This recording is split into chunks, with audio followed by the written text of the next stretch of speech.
Game शुरू होते ही यमराज तुम्हें याद कर लेते हैं, तो उनका कॉल कट करने के लिए आ गया है विक्टर टिप वाला, जो नहीं होने देगा तुम्हें शर्मिंदा और टिप से रखेगा तुम्हें जिंदा। सीजन 2 टिप 1, लूट मचाओ मजबूत। अब सरवाइव करने के लिए सबसे पहले तुम्हारी गेम की शुरुआत अच्छी होनी चाहिए। उसके लिए जरूरी है कि तुम अच्छी जगह पे लैंड करो। भाई मुझे नहीं पता कैसे होता है। तो दोनों ज्यादा ले ले लेकिन लैंड कराते।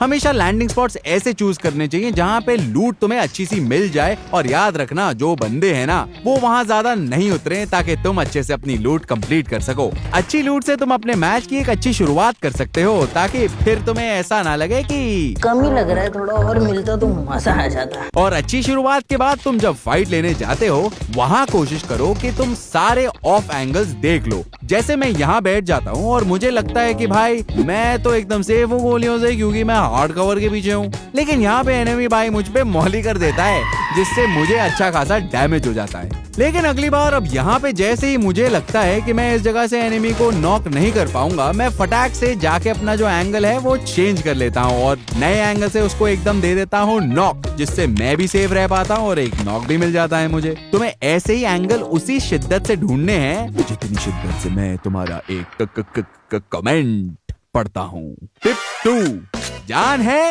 तो बूम बाम है। कुछ प्रिकॉशन जो तुम्हें हमेशा लेने हैं ज्यादा से ज्यादा देर तक सरवाइव करने के लिए। जैसे अगर तुम्हें लगता है कि तुम फाइट लेने के लिए अभी तैयार नहीं हो और तुम वहाँ पे फाइट नहीं जीत पाओगे, तो एनिमी भले ही तुम्हारे सामने से चला जाए, लेकिन तुम उस पे फायर नहीं करना। समझ रहे हो? अब जब कभी भी तुम ओपन एरिया में ड्रॉप देखते हो, तुम्हें लगता है कि यार क्या मस्त लूट होगी इसके अंदर। लालच से कभी किसी का भला नहीं हुआ बॉयज, क्योंकि तुमसे पहले एनिमीज हो सकता है वहाँ पे आ गए हो और निशाना दाग के बैठ गए हो। क्योंकि जैसे ही तुम लोग जाओगे ड्रॉप को लूटने, हो सकता है तुम वहाँ पे नॉक हो जाओ, और अगर ड्रॉप का लालच तुम्हें अपनी तरफ बुला चुका है, तो वहाँ पे बिना स्मोक डाले तुम्हें कभी भी फॉल बैक नहीं करना है। इतना धुआं करो कि ऐसा लगना चाहिए कि लूट के पटाखे पहले ही फोड़ दिए। टिप 3, जियो और जाने दो। तुम्हें याद होगा कि टपा टिप्स के सीजन 1 में मैंने तुम्हें बताया था कि अगर सर्कल के बीच में रहते हो तो तुम्हें फिनिशेस जो है ना वो आसानी से मिल जाएंगे। तुमको याद है ना? लेकिन ज्यादा से ज्यादा देर सरवाइव करने के लिए तुम्हें ट्राई करना है कि तुम ज्यादातर जोन के एजेस पे ही रह के खेलो। मतलब तुम्हें एजेस वाले घर पे ज्यादा फोकस करना है। अगर तुम्हें वहाँ पे एनिमीज दिख रहे हैं तो उनके निकलने का वेट करो, या फिर कोई कंपाउंड मिले नहीं तो ओपन में ही कोई भी कवर तुम्हें दिख रहा हो उसके पीछे तुम मस्त छिपके रह सकते हो, और बस करना है तुम्हें इंतजार कि जब तक तुम्हारे जोन के अंदर वाले एनिमीज फाइट लेके ना क्रेट बन जाएं, तुम्हें बैठे रहना है। सबर का फल चिकन डिनर होता है, और जब तुम्हें लगता है कि हाँ भाई अब तो बंदे कम बचे हैं, अब मैं अपना जलवा दिखा सकता हूँ, तो उसी एग्जैक्ट मोमेंट पे तुम्हें अपनी फाइट इनिशिएट कर देनी है। जो लास्ट के बंदे बचे कुचे हैं उन्हें फिनिश करके अपना जो चिकन डिनर है वो सिक्योर कर लेना। वैसे ये ट्रिक मैं भी कर सकती थी। क्या कहते हो प्रो प्लेयर? प्रो प्लेयर तो मैं बंटा ही लोगों के लिए हूँ। आज क्या टपा टिप बरसाने आई हो? आज की टिप सिर्फ टिप नहीं है विक्टर, लाइफ लेसन है। टिप 4, दोस्ती क्या है? अब भले ही दोस्तों हमारे टीममेट्स कितने भी नूबड़े क्यों ना हो, लेकिन मैच में ज्यादा देर सरवाइव करने के लिए तुम्हें उन्हीं नूबड़ों की जरूरत बिल्कुल पड़ने वाली है। जैसे मैं अभी यहाँ पे फंस चुकी थी और मुझे रोड के उस पार जाना था। मेरे पास कोई भी स्मोक नहीं था, लेकिन मेरे जो नूबड़े टीममेट्स हैं उन्होंने मेरे लिए स्मोक पाथ बनाया, जिसके थ्रू मैं आराम से कवर में जा पाई। ऐसे कई खतरनाक सिचुएशंस में तुम अपने टीममेट्स की हेल्प भी ले सकते हो एंड उनकी हेल्प भी कर सकते हो। और अगर तुम्हारे टीममेट्स तुम्हारे साथ सर्वाइव करेंगे तो तुम्हारे जीतने के चांसेस बहुत ही ज्यादा बढ़ जाएंगे। हमेशा याद रखना, ये प्लेयर बेस्ट होगा, लेकिन इससे बेटर मैं दोस्त हूं तुम्हारा। देख लो तुम लोग। अरे यार क्या सही टिप दी है यार सारा तुमने मेरी पब्लिक को। बोला था ना लाइफ लेसन होगा, बदल दी ना लाइफ। टिप 5, छुपा रुस्तम।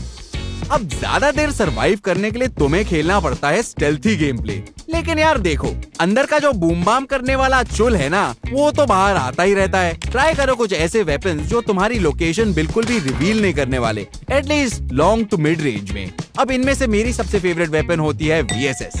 इस गन के साथ तुम्हें अच्छा खासा स्कोप भी मिल जाता है और तुम्हारे एनिमीज को पता भी नहीं चलता कि गोलियां किस तरफ से आ रही हैं। और एक ऐसी गन है UMP-45, जो वैसे तो एक क्लोज रेंज गन है, लेकिन अगर लॉन्ग रेंज में तुम इसे फायर करते हो विद सप्रेसर, तो जो तुम्हारी लोकेशन है उसके रिवील होने के चांसेस बहुत कम होते हैं। ऐसे ही छुपा रुस्तम बन के खेला जा सकता है और दुश्मन को सक्सेसफुली पेला जा सकता है। टिप 6, छुपन छुपाई।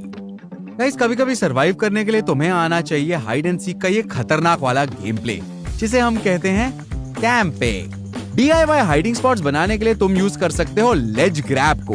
अब लेज ग्रैब की मदद से गाइस तुम बहुत सारी बिल्डिंग्स के रूफ पे चढ़ सकते हो और अपने अंदर के बंदर को तुम्हें यहाँ पे निकालना है। यहाँ से तुम्हें मिलेंगे क्रेजी एंगल, जहाँ से एनिमी तुम्हें एक्सपेक्ट भी नहीं कर पाएगा। दुश्मन तुम्हें कहीं और ढूंढ रहा होगा और तुम किसी पड़ोस के आंटी के बालकनी से उसे नॉक कर दोगे। अपने अंदर के हाइड एंड सीक खिलाड़ी को बाहर निकालो और क्रेजी एंगल से एनिमी को बोलो धप्पा। नए हाइडिंग स्पॉट से याद आया, स्क्वाड हाउस में मैंने अपनी व्हीकल को कुछ इस तरीके से पार्क करके एग्जिट कर देता हूँ। एग्जिट करते ही मेरी जो प्रेजेंस है वो बिल्कुल हाइड हो चुकी थी, तो जैसे ही एनिमीज आते हैं वो मुझे स्पॉट नहीं कर पाते और उनके पीछे से मैं बना देता हूँ उनका बेटा तेलगा ऑमलेट। टिप 7, प्रेजेंस का माइंड क्या कहता है।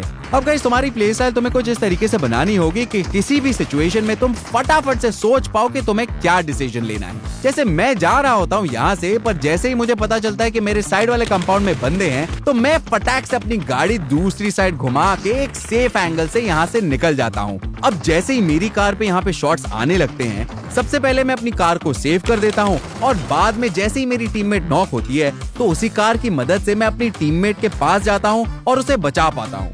आज का होमवर्क है कि मेरा एक टीममेट ओपन से अगले कंपाउंड में लूट के लिए जा रहा होता है, बिना ये जाने कि एनिमी उसका वेट कर रहा है और वो नॉक हो जाता है। लेकिन गाइस, तुम इस सिचुएशन में होते तो क्या करते और अपने टीममेट को कैसे बचाते? जल्दी से मुझे कमेंट सेक्शन में बताओ और अपने टीममेट को भी कहो कि अपनी टिप कमेंट करें। मैंने तुम बंटर लोग को सरवाइव करना सिखाया, पर तुम लोग भूल गए कि तुम्हारा भाई खुद सरवाइव करता है तुम्हारे लाइक, शेयर और सब्सक्राइब बटन दबाने पे। अब इसके पहले कि मैं तुम्हारा एनिमी नंबर 1 बन जाऊं, थोड़ा अपना काम कर दो यार। बाय बाय, मैं तो चला क्लासिक खेलने।